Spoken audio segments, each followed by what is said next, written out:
ஒரு சிறிய கிராமத்தில் மீனாட்சி என்ற வயதான பாட்டி வாழ்ந்து வந்தார். அவருக்கு கணவர் இல்லை. ஒரே மகன் வேலைக்காக நகரத்திற்கு சென்று விட்டான். பாட்டி தனியாக ஒரு சிறிய குடிசையில் வாழ்ந்தார். ஒவ்வொரு காலையிலும் பாட்டி அதிகாலையே எழுந்து அருகிலுள்ள தோட்டங்களில் வேலை செய்தார். வயது அதிகமாக இருந்தாலும் சாப்பாட்டிற்காக உழைக்க வேண்டிய நிலை இருந்தது.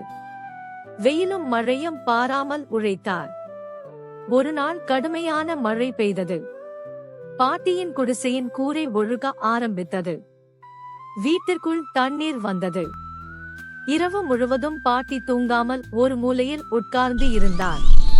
அடுத்த நாள் வேலைக்கு செல்ல முயன்றார். ஆனால் உடல்நிலை சரியில்லை. காய்ச்சலும் இருந்தது. வேலைக்கு போக முடியாததால் அன்றைய உணவிற்கு கூட பணம் கிடைக்கவில்லை.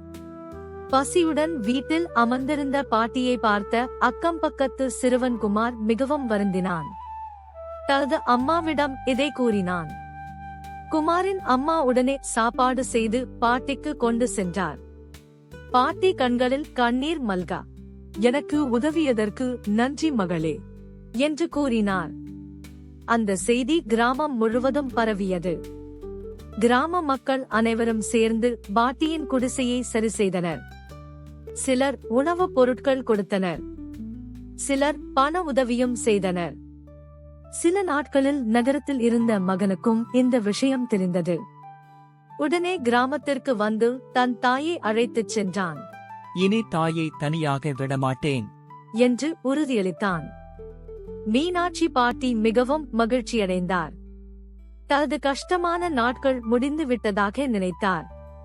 கதை சொல்லும் நீதி: கஷ்டப்படுபவர்களுக்கு உதவுவது மிகப்பெரிய மனிதநேயம். சிறிய உதவியும் ஒருவரின் வாழ்க்கையை மாற்ற முடியும். இந்த மாதிரி இன்னும் நிறைய நல்ல கதைகள் பார்க்க வீடியோவை லைக் பண்ணுங்க, உங்க கருத்துக்களை கமெண்ட் பண்ணுங்க, நண்பர்களோட ஷேர் பண்ணுங்க. மேலும் இதே மாதிரி மாரல் ஸ்டோரிஸ் பார்க்க நம்ம சேனலை சப்ஸ்கிரைப் பண்ணி பெல் ஐகானை பிரஸ் பண்ணுங்க.